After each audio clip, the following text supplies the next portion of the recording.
Nasiling si Jesus, ano aton igdakandi ang ginarian ng Diyos? To whom shall we compare the kingdom of God? Tapos nasiling niya, it is like a mustard seed.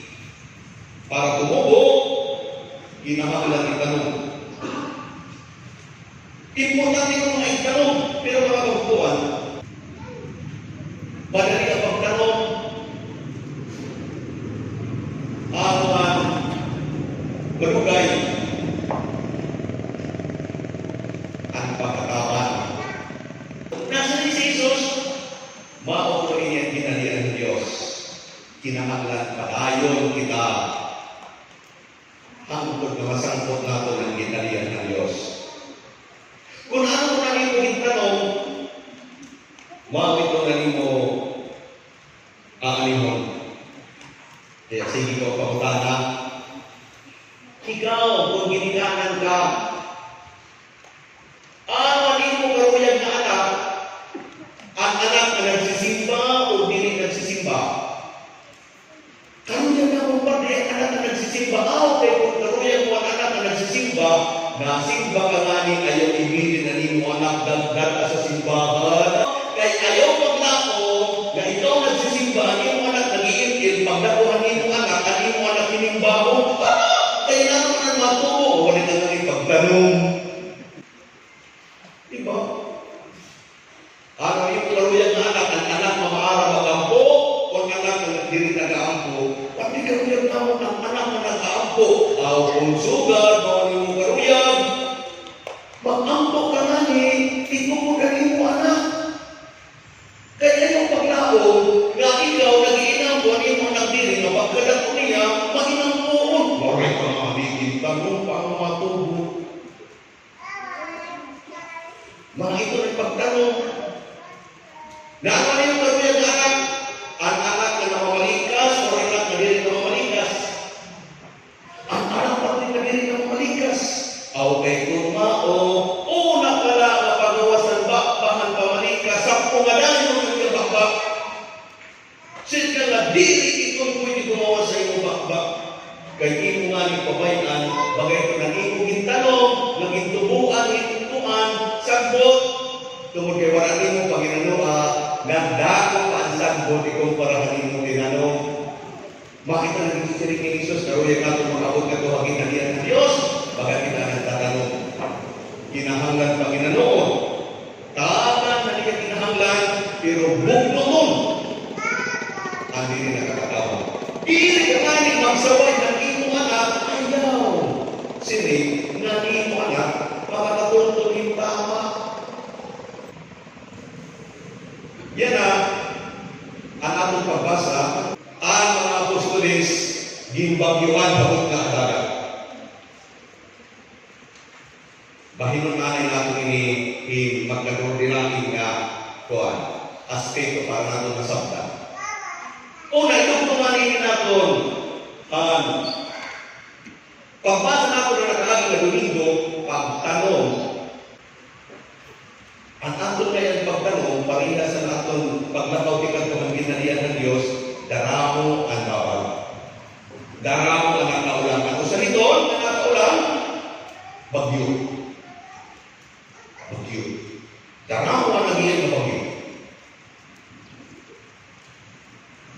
Tanawan natin natin ang minsahe ng ating Ebanghelyo na ditohan tagsurat. Isang Marcos, ang nagsurat ng ating Ebanghelyo na isang Marcos, usala ang karuyang sinnon isang Marcos. Nasiling niya, si Kristo Diyos. Si Kristo ang Diyos na luminosa, din kakalimutan. Kaya ano? Kamati. Kung imo babasahon ang Ebanghelyo ni St. Mark, ang tinikanan, the first sentence, nasa rin sa Marcos, the beginning of the gospel of Jesus Christ, the Son of God. Bakit na rin muna mababasa? First verse, o na versikulo, nasa rin sa Marcos, ang Ebanghelyo ni Jesucristo, ang anak ng Diyos.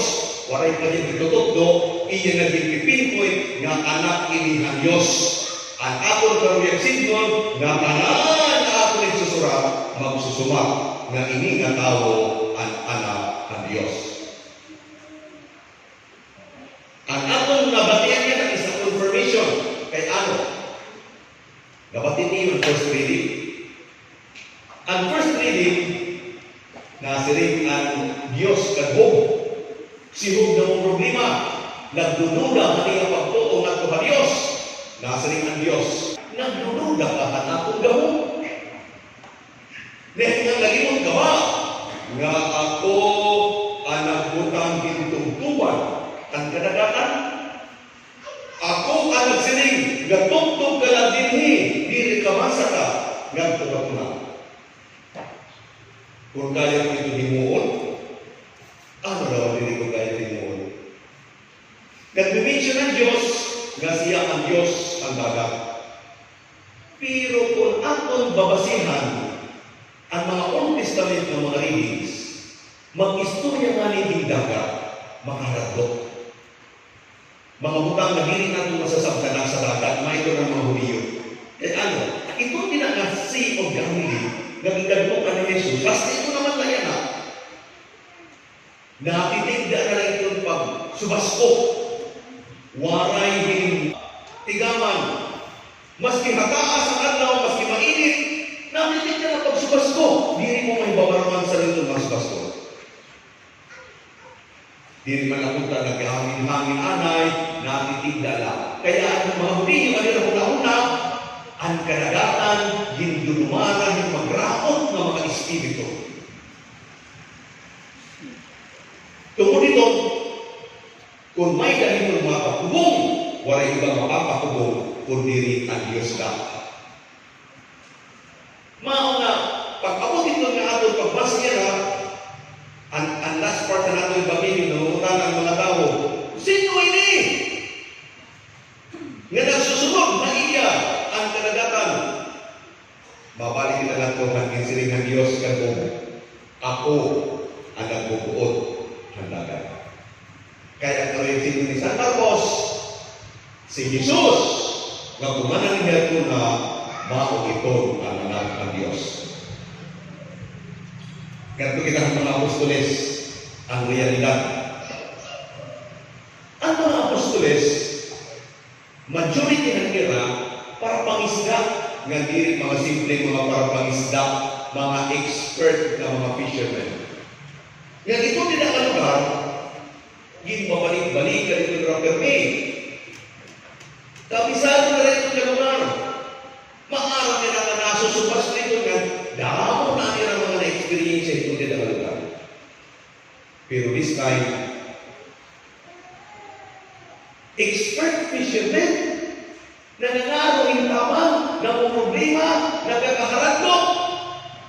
At ngayon yung signal, grabe yun ngayon ang nabalong, na bagyo, anak mo tayo na.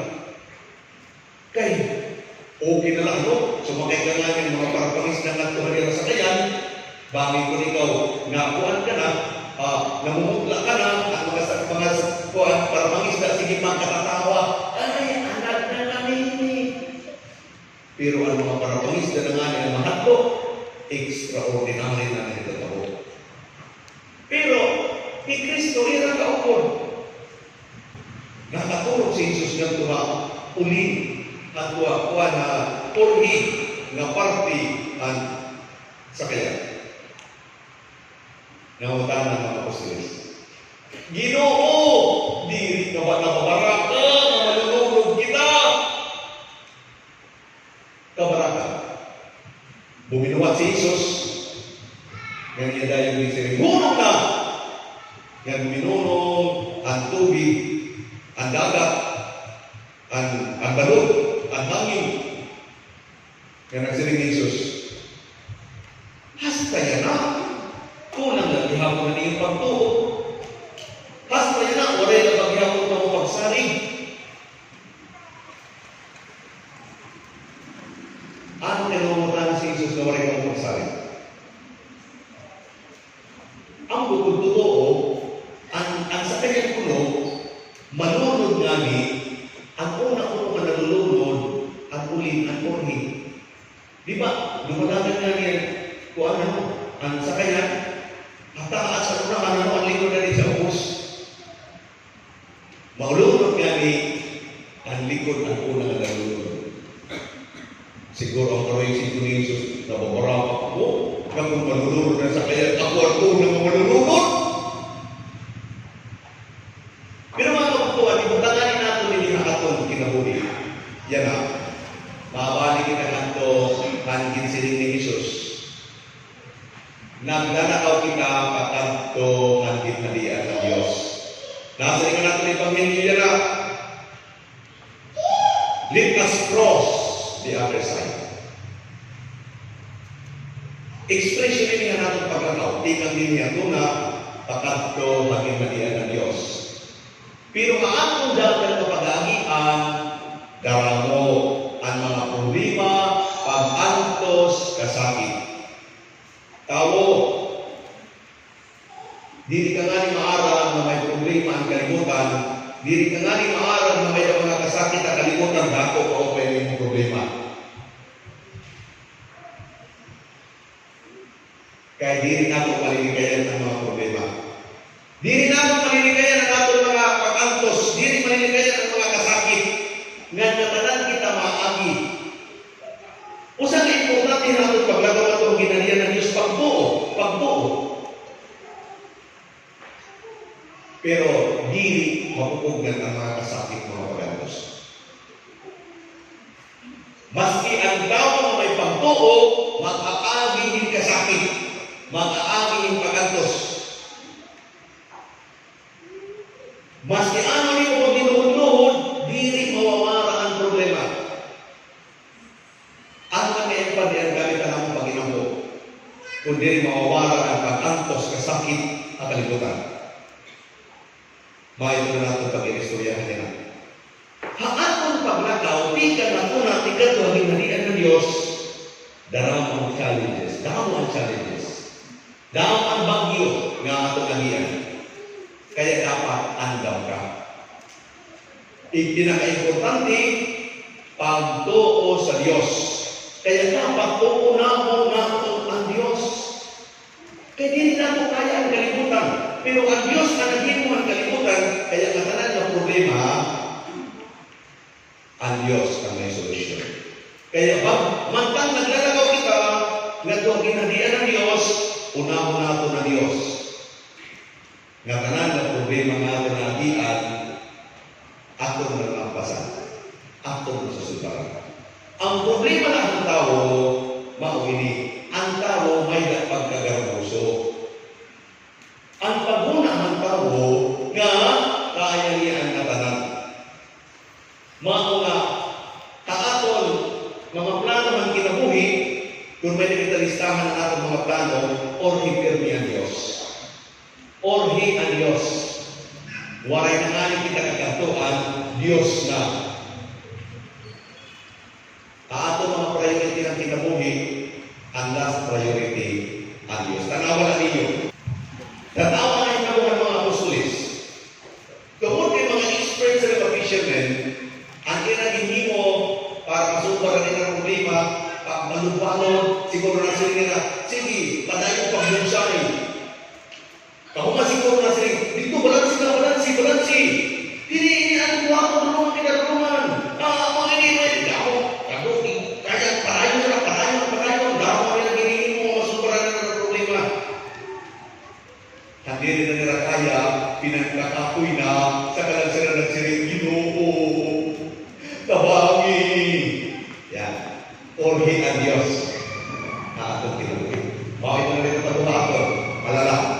Tanawa ang aton, nagtatapos na natin mga kinabuhi. Nag-uupay na nga niya ang panginabuhi ng tao na pinakaiton may maupay ng trabaho. Signan nga ni mo, manimba kita. Masaling ito, busy ako. Kaya dapat ako ikakabarat ang kinangan ko magbingo, kaya dapat akong pagkinahangan. Kabaraga. Nasaling nga natin pagbasa yan na ang tao nga dako ang pagtuo, gamay na ang kabaraka. Pero ang tao nga dako ang hindi kakabarakan, gamay na niya pagtuo. Kay ang tao na ay pagtuo, dili na babaraka. Kay maarap niya, nabulikan niya ang Diyos. Kabaraka. Makito na rin na ako kahira. Makito na rin na ako maabot. Kaya tanawan ang tao. Professional na gani, magtatrabaho na niya. Nagtatrabaho na gani, last priority na ang Diyos. Magtatrabaho anay ako para kumita ako. May nalagay saving sa bangko. May damay yung trabaho. Tapos, umabot na hinay-hinay ang bagyo. Pagabot ng bagyo, nagkasakit ang iya nanay, nagkasakit ang iya anak. Basiling ang professional, uy! Kaya ko itong sumarang, kaya daw na ako dati kung ako at abang ko, ako itong gagastusan. Sige niya gastos, kaya ko yung problema, kaya ko yung problema, nahurot ang iya kwarta sa bangko. Di pali mo ako sa nakakwarta sa bangko, ay may trabaho man ako, dubli kayo. Diri ko akong kaya. Ay, pwede ako umutang. Kailangan ako mga kasanayan. Utang. Kulang lagi ako. Hingkapoy na. At mga nagtulog na. Kinasing Ginoo. Kasabit ko hindi nga ako ginagian. Kano ganyan mo kumuligan. Masaling ng Diyos ka. Nga mo kaya lang kapala nagtawag ako. Dugay na akong naghihinula. Ano? Orhi ang Diyos. Tatapusan na nga ni Mao na ito. Tatapusan na lapir ni ang Diyos. Tanawalan niyo. Ini mamayo. Kadamang na kumapay. Kadamang na akong ginisa din lumo. Usamay. O sa kaadlaw, tulo ang minisama din ng lumo. Lahat nito ng gituwa, mga baryo na kiminisama. Hindi pala ito. O sa kaadlaw, tulo ang lumo. Damo. Ako nga niya nagminisa, nag-i-enjoy mo pagparapangtangan ng mga tao. Nasa rin ito. Tira at imumidan. Ba't ko pa mamatay? Pero di ko pa rin ba't ko pa mamatay? Masring tayo ng mga tao, mahamulipit. Diyos ganda at pagbuot, Padre. Dili ka, ikaw ka na akong ipapunta na. Pinagi mo ilan, nagakuya, ba't ko mamatay? Diyos na ganda, Padre, ang magbuot. Kay Diyos man lang ang nagbubuot. Nasaringan ko, kaupay nito nga imo ba ito? Pamatayon na niya itong giniristoryahan. Diyos lang ang magbuot. Nabubuhay pangalan kita ang nagbubuot-buot. Kita nagbibinuot-buot. Mahal na tao. Napamatay na namin. Masiling tayo nila. Pamisahan natin. Kaya importante ang misa. Importante isunod ang simbahan. Masiling ang opisina dito. Hala, busy na yung Padre. Waray na bakante. Kaya busy na talaga hira. Hindi na pwede. Masiling naman. Isingit ka. Importante na pamisahan. Importante na isunod ang simbahan. Mas isunod na lang adlaw. Busy lang yung ako sunod nga daw. Kaya sunod nga adlaw. Ang importante na importante mga mag-visa. Importante ba ito na may sunod ang simbahan? Masiling lang ko. Patay na ngani, importante ang misa, importante ang simbahan. Buhay pa ngani, bagan mo rin simbahan, pinili na kayo lawayan na. Karasa na at tao. Imo nga niging sa saway. Uy, diri tama niyong ginubuhat sa langit ng mga salitunan. Uy, ayaw ako lakti. Pabaila ako. Kinabuhay mo ini. Lamot ka mo. Kaya dili na itong tama ngayon mabibubuhan. Pabaila ako. Ako ini kinabuhi. Namamatay na namin. Masiling, hirang sa Diyos.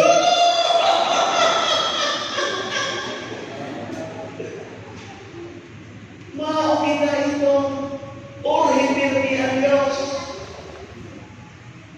Nasa rin nga ato, oy, mga kabuto, katuan, walay kita ba naging lalatuan. Kundi rin kita ang ginarihan ng Diyos. Kaya dapat, ginuuna natin ng Diyos. May mga tao, masiling, Ginoo! Tanggal na din yung mga problema na may puro na ng mga problema. Uy, tao, din mawawala ang problema. Kaya may dahil importante nga purpose ang problema nga atong ginagian. Ano na itong sabi? Una, all problems and difficulties are ito to test our vigilance. Ikaduha, to strengthen us. Para kita pakusgon. Kaya dili nga kita makagi yung mga kalisok ng kinabuhi, magluya na kita di bawon. Tanawan mga expert ng mga parapangisda. Hinuan mga expert ng mga parapangisda. Ito na maaraw magbusay o hayahay ang dagat. O ato ang mga parapangisda na ginagian yung pagkadrobilakin ng mga balon. Because ang mga difficulties, ng mga obstacles sa kinabuhi, ada ito to strengthen us. Ano na lang ang bumaton? Dapat andam kita, pero kaya natin ito sulbaron kung kaupod natin ang Diyos. Kaya nga sila nga sa tao, ang tao na may nanging pagtoo, ang kaipanganiyahan mo rin pagtoo, mahutuni. Ang tao na waray pagtoo, na haraninganin ng Diyos, ikirtik na mo, Ginoo, daw wala pang problema, mawani, Ginoo, wala na pang problema. Kung mao ito nag-aako, nasa kinunod, baging kulang na yung pagtoo, imugin sisinumatan, ayaw pang susumati ang Diyos, na may lakahing problema, kaya maarang niya. Ano man na yung padre, ang attitude ng may pagtoo, ang tao mo na may pagtoo, dili niya nagsusumatan Diyos na may naging problema. Alaga, iya nagsusumatan niya problema. Problema, hawa nila, kay may dako ni Diyos. Ano? Dili ako nahandog kayo mo, kay kaupod ko ang Diyos. Unahan natin ang Diyos. Nga tanan ng mga problema, nga tanan ng mga bagay mga ito nagiyan, mas madali at kinabuhi. Makakarawak natin, kay kaupod natin ang Diyos. Pero walay kami ang Diyos. Mahal ko naman duluyan kita masarikot ang Ginoo! Hain ka! Kaya nalitan mo na ba ako? Kung mabato ng Diyos, masaring ng Diyos, Ginoo na limon. Ginoo! Ginbayaan mo na ba ako na ano pinadaan ko sa gihapon ako? Kung mabato ng Diyos, masaring iya ko, hinudaw na ang bumayo. Di mo lang ako naghihinom na. Di ba? Mawin ko. Mamutuan. Ang isa yung pinakagandaan ng Jesus. Nasaring niya, we are going to cross to the other side. Magpabiyahin kita. Kaya na natin kinabuhi. Tingnan din niya. Una, kung naglalataw kita, may ito na ito direksyon sa lahat. Ang kinalihan ng Diyos. Una, nasa niya nakaagi na simana, ang kinalihan ng Diyos, kinahanglan tumubo, tidak ako. Pero kinahanglan, nagpapadayon kita, nakafocus kita, ang magpatubo, ang atong pagtubo. Nga ayaw kalimot, habaw mo makalimutan, damo ang atong pag-ahian ng mga bagyo. Damo ang atong pag-ahian ng mga problema. Damo ang mga kasakit. Kinahanglan maarap kita nito. Mao nga, nasa niya, ayaw ka mo pagkinabaran. Ang tao na kulang ng pagtuo, puno ng kabaratan. Ang tao na puno ng pagtuo, waray kabaratan. Kaya ito nagiging saringahan mo sa ano, hinuman na akong kabaratan kung ikaw ang akong loob. Maski pa kung maglakaw, hindangan ng kasigman, waray ko kahandugan kay ikaw.